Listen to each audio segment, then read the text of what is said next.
empiezo en la adicción a las drogas, pero a jugar de cierta manera con las drogas hasta que llega la prisión. Llega la prisión a mi vida. ¿Por qué? Índice de peligrosidad, se llama Operación Contención, año 2005. Fueron más de 4.000 jóvenes presos entre los barrios de Cayo Hueso, Los Sitios, San Leopoldo, Jesús María, Belén, Habana Vieja, Marianao, Playa, 10 de octubre, Arroyo Naranjo. Estos eran jóvenes que eran peligrosos para la comunidad. Para el comunismo, para la revolución. Okay. Tú te llaman peligroso por el solo hecho de tú no querer trabajar por $10 al mes. Okay. Si tú no quieres... Realmente no era que habían cometido o que la habían cogido cometiendo un delito, era porque eran peligrosos. No, si habían personas ahí que vendían en un carrito fruta en la esquina de su casa, no eran delincuentes. Ellos lo que no querían incluirse a un salario a la sociedad, no querían vivir por $10 al mes y hacían cualquier cosa que va en contra de los principios de la llamada Revolución de Cuba, ¿sabes? Entonces recuerdo que cumplo los 16 años, me mandan para el Combinado del Este. Del Combinado del Este estoy unos días ahí, no me dan visita a SEO ahí se llama, y del Combinado del Este me mandan para la 1580. En la 1580 viene a visitarme mi familia y con 16 añitos me pusieron en un lugar donde habían personas que llevaban 20 y pico años presos, donde habían personas asesinos, donde habían personas que eran temidos en la sociedad. En este momento de tu vida, ¿tú sentiste en algún momento que querías cambiar el camino? No, todavía no. Yo estaba disfrutando lo que estaba viviendo. Para ti eso era... Yo quería hacer eso. ¿Te gustaba? Sí, quería ser un personaje, quería ser... Incluso estar ahí rodeado de esos personajes. Sí, quería ser un presidente. ¿Te llamó la atención ser como Sí, ellos? porque yo he escuchado hablar de esas personas y después dormían al lado mío. Wow. Yo he escuchado oír no sé quién Santa Cruz, no sé quién Pancho el Largo, no sé quién, oí hablar de esos personajes. Eran personas que te inspiraban. Sí, en ese momento me inspiraban, sí, y yo decía, mira, no sé quién, tiene echado 50 años que duerme abajo de mí. Imagínate, mi mamá cuando va a la primera visita, que me ve rodeado de estas personas, mi mamá se quebranta en llanto. Y mi mamá me dice, ¿qué han hecho contigo? Tú eres un niño, ¿qué tú haces aquí?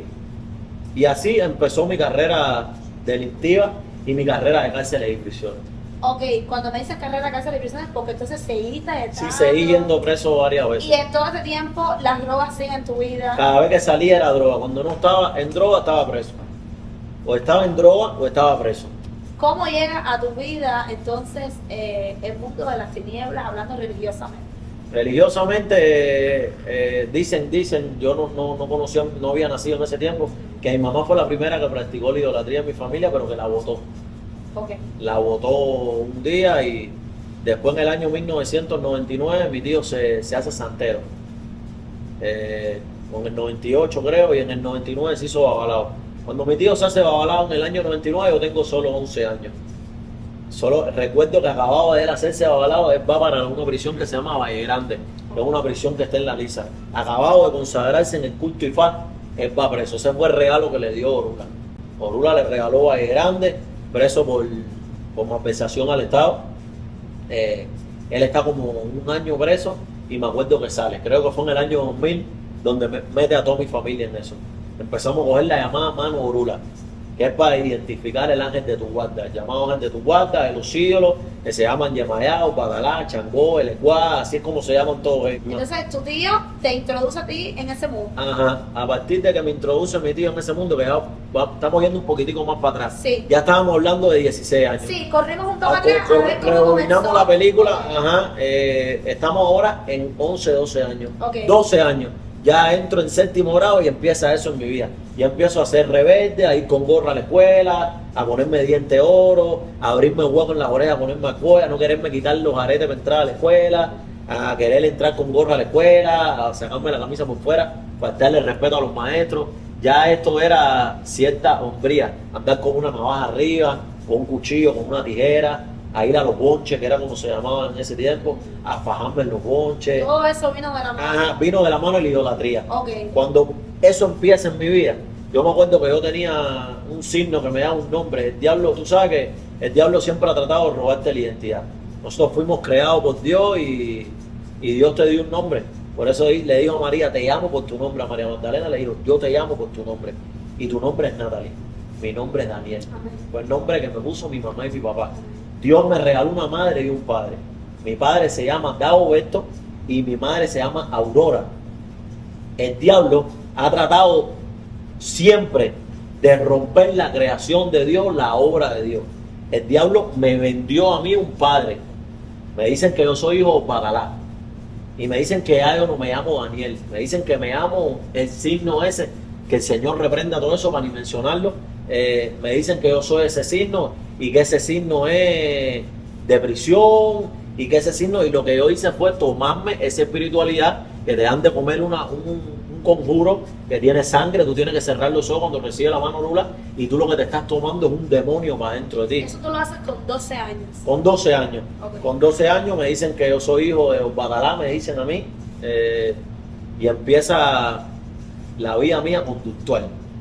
Empieza la vida mía conductual. ¿Piensas que esto te dio como valor? Empiezo a consumir droga con 12 años. Sí, todo fue de la mano. Sí, de la mano. Cuando empiezo en la idolatría, yo después empiezo a atar cabos. Y cuando eso empezó en mi vida, fue que yo empecé a volverme esa persona la cual yo no quería ser.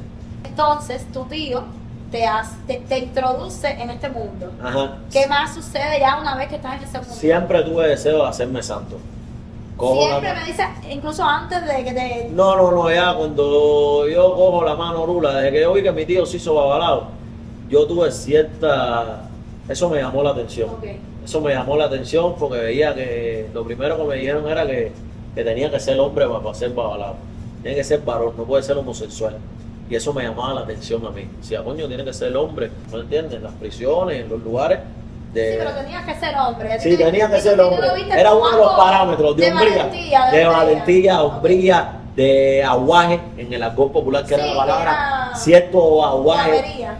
no, cierto de aceptación. Eras aceptado en la sociedad cuando tú eras, no, ese chamaco es babalao, ese chamaco es yabó, no sé qué. Bueno, el diablo viene a donde estamos y me roba la identidad.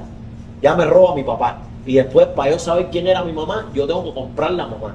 El papá me lo venden, me dicen que mi papá es un Bagalá, pero después tengo que comprar una mamá, tengo que hacerme santo para saber quién es mi mamá. Es decir, hasta esos 3 años andé con papá nada más, no tenía mamá. Me dicen, ya tú no te llamas Daniel, tú eres tal signo. Llega el día del santo y cuando llega el día del santo, yo conozco a la que era mi madrina, que es difunta hoy, se llama Gisela Butacón, todo el mundo la conoce a ella, de Cayo Hueso, una de las personas que más santo tiene hecho en Cuba. Una idólatra en grado superlativo, tú sabes. Conozco a esta persona, lástima que no conoció a Jesucristo nunca, porque era una buena persona, verdaderamente, era una persona que, no lo que ella hacía, pero era una persona que me quería. Era una persona que me quería, yo conozco a esta persona, y esta persona, al yo tener la ausencia de mi mamá por el alcoholismo, me refugio en su cariño. Tal vez como una segunda Con mamá. una segunda mamá me empieza a dar cariño, me persuade y me hago santo. Me hago santo estafando, tú sabes, en el campietazo. Estafando, me hago santo. A los ídolos no le importa cómo tú llegas a ellos. No importa si es vendiendo droga, no importa si es prostituyendo a tu mujer, no importa si es arrebatando, robando, matando. Lo de ellos es que tú le des su sacrificio. Tu madrina nunca te va a preguntar, ¿de dónde tú sacaste el dinero para hacerte santo? ¿Vendiendo droga? No, no te voy a hacer santo porque tú te hiciste... No. Tú no trabajas, no te voy a hacer santo. A ella no le importa, a ellos no le importa. A ella lo que le importa es que tú le des su dinero, le pagues su llamado derecho, que es los honorarios por su trabajo, se llama derecho, que tú le pagues su derecho y que tú le des a los ídolos todos los animales que ellos quieran. Aunque tú vivas en un solar con una barbacoa cayéndose, la gente está ciego, por eso es que todas las ceremonias te las hacen con los ojos cerrados, ¿entiendes? Para que tu fe en eso sea ciego. Entonces comienzas en la santería a los 12 años. A los 12 años empiezo. ¿Qué más empiezas a hacer en este mundo? Cuando tengo 20 años me hago babalao. ¿Por qué decides hacerte babalao? ¿Qué pasa en tu vida? El diablo me juega una mala pasada. Yo estaba vendiendo sustancias prohibidas y me acuerdo que yo estaba sancionado, había salido de libertad condicional, estaba trabajando de camillero en un hospital que se llama Blanco y Trocadero. Me acuerdo que voy a acampar entre San Rafael y San Miguel, en el barrio San Leopoldo. Ahí era un tribunal y voy a ver las llamadas juez de ejecución. Voy a ver a la juez de ejecución a firmar un papel y me está esperando un oficial ahí que me dice que es DTI y me quita mi carnet y me dice te voy a esperar en San. Me acuerdo la unidad de policía, la segunda unidad de policía, San Gidraón, en Centro Habana, porque más o menos está cerca del barrio chino. voy a mi casa, me da tiempo ir a mi casa rápido. Yo tenía en el bolsillo de la camiseta de enfermero, tenía unas prendas. Mi abuela estaba viva en aquel entonces, me da tiempo a dejarle las prendas y ir corriendo para la unidad de Sanja. Cuando voy a la unidad de Sanja, me dicen que me habían mencionado varias personas que yo estaba vendiendo cocaína. Me tapan los nombres, pero me dicen, mira cuántas personas hay mencionándome. Me hacen análisis, todo me da positivo, pero estoy como 6 horas ahí, me dicen, no tenemos pruebas en contra tuya, tenemos habladuría, pero no tenemos pruebas. La próxima vez que yo te vuelva a llamar para este lugar, tú vas a ver mi cara encima de y va a ser por tráfico de drogas. Salgo de ahí y yo como santero, ¿a dónde va uno cuando tenía problemas? Voy a consultarme, a buscar un padrino, vendo las prendas mías con un dinero que tengo. El que va a ser mi padrino me dice, tienes que terminar de vender la droga que te queda porque tú tienes que hacerte babalao o te van a echar 20 años, te van a matar, la gente con cuchillo persiguiéndote. En este momento entonces hacerte babalao era como protegerte de todo Sí, lo malo que te iba a pasar. exactamente, eso es como una protección, era como un escudo que tengo yo. No, yo soy babalao, a mí no me va a pasar nada. Yo soy babalao, los babalaos no van presos. No, yo soy babalao, yo soy poderoso. Yo soy babalao, todas las mujeres son mías. Y también se había muerto mi mamá hace como un año. Okay. Se me había muerto mi mamá. Mi mamá se muere en un coma alcohólico. Se murió en mis manos, delante mía. El único que estaba en la casa era yo. Mi mamá se muere delante de mí. Me acuerdo que mi papá estaba en el trabajo. Mi hermana vivía en el Veado con el padre de su hijo.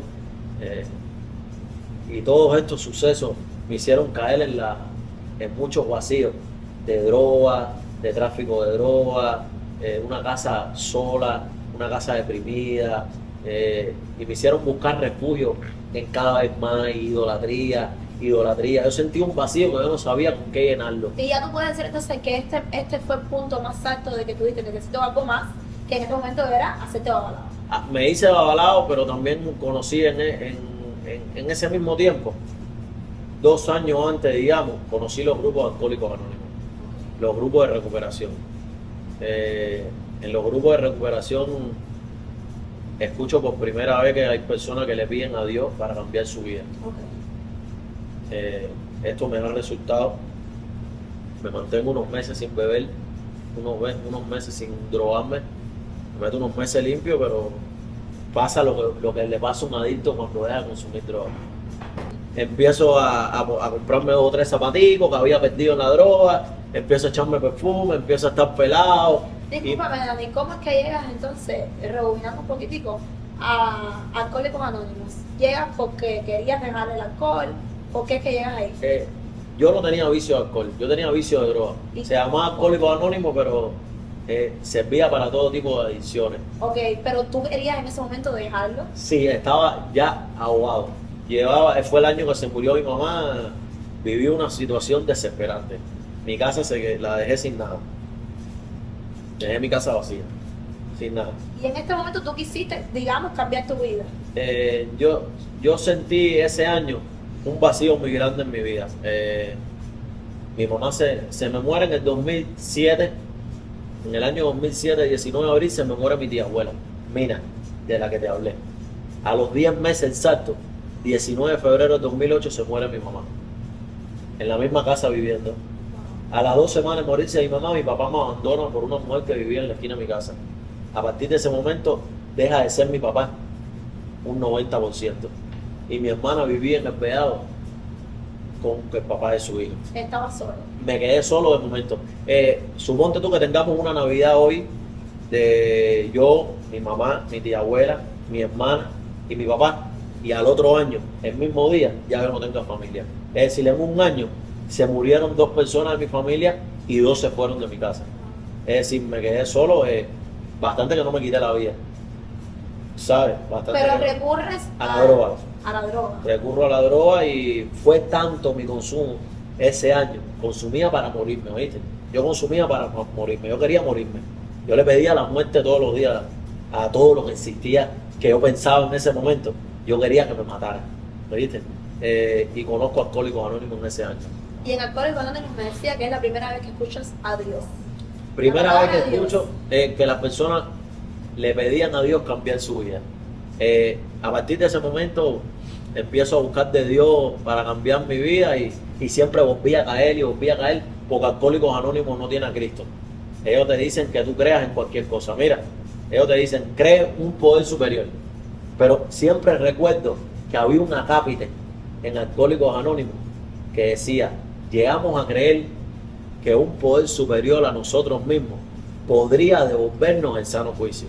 Pero entre paréntesis decía algo muy lindo, pero hay uno que tiene todo el poder, Dios, ojalá lo encuentre. Y a partir de ese momento entendí de que los ídolos que yo tenía, orulos, bacalá, todas esas soperas que yo tenía, no me servían para eso. Entonces ahí lo dejaste todo. A partir de ese momento empecé a pedirle a Dios para dejar de consumir y a los ídolos para que me pusieran turistas para estafarlos. Okay. Para que me pusieran mujeres para estar con mujeres, Okay. para que me pusieran dinero. Es decir, los ídolos eran para las cosas malas y para las cosas buenas, Dios. Dios. Pero Dios en esa figura... En esa figura que yo la tenía, que yo no sabía quién era Dios. Yo solo sabía que Dios me podía ayudar. Y yo estaba buscando con sed todo lo que me pudiera ayudar. Dios para ti era una figura lejana. De la foto. No existía Cristo. No, el de la foto que se parece a Marco Antonio Solís. Okay. Ese era Dios para mí. El que la foto que le tenían la gente, que el Sagrado Corazón, para mí ese era Dios. Yendo un poco más a ese presente del que hablábamos, que caes preso muchísimas veces, ya te haces babalao. Aquí todavía estabas en Cuba. O sea, Cuba. Okay. O sea, tu vida en ese momento sigue desordenada. Tú fuiste a Alcohólicos Anónimos, fuiste a la droga, pero... Fui a Alcohólicos volviste a Anónimos caer. hasta el 2015. 7 años estuve entrando y saliendo de Alcohólicos Anónimos, recayendo. A Narcóticos Anónimos también conozco. ¿Alguna vez quisiste buscar una ayuda más allá, un hospital? Sí, estuve 6 veces ingresado en Mazorra. En el Hospital Psiquiátrico de La Habana, Mazorra, la Sala Pared, donde estuvo Maradona, donde estuvo varios personajes más que han estado ingresados ahí, artistas, deportistas, peloteros, que han estado ingresados ahí, donde estuvo Diego Armando Maradona, el futbolista, fue el que donó las camas ahí. ¿Alguien te llevaba a esto? ¿Eras tú solo el que Yo lo conocí por los grupos. Por los grupos yo... Sí, pero me refiero, ¿alguien te lleva a ti al mundo de buscar ayuda? ¿O es en ti el que nace ese Yo sentimiento? mismo, no, tú no puedes ingresarte porque alguien te lleva obligado. Tiene que ser decisión propia. Si un adicto no quiere parar, nadie lo puede llevar para el ¿Y hospital. qué te hacía decidir querer parar? Las deudas, los problemas, la gente buscándome. Porque cuando uno está en ese mundo, queda mal con las personas, estafa a personas, roba. Gracias a Dios, nunca le robé a mi familia. Soy uno de los pocos adictos que nunca le robé a mi familia, nunca robé en mi casa. Las cosas que yo hacía, las hacía en la calle. ¿Entiendes? Empiezo a tener ingresos, empiezo a tener recaídas, sale de Mazorra, entra de Mazorra y tuve un ingreso también en Calixto García también. Es decir, tuve 7 ingresos. 7 ingresos tuve en hospitales psiquiátricos de La ¿Cómo Habana. te sentías tú, Dani, en este tiempo? Mentalmente, ¿cómo te sentías tú? Me Pasando sentía por que todas estas yo no situaciones. podía salir de esto. Yo llegué a resignarme y a pensar de que yo iba a ser así para toda la vida. Yo cuando consumía, yo me miraba en el espejo y yo me decía a mí mismo, no puedo salir de esto. Yo me miraba en el espejo llorando, consumía llorando y yo decía, nunca voy a poder salir de esto. Wow. Yo me voy a morir así.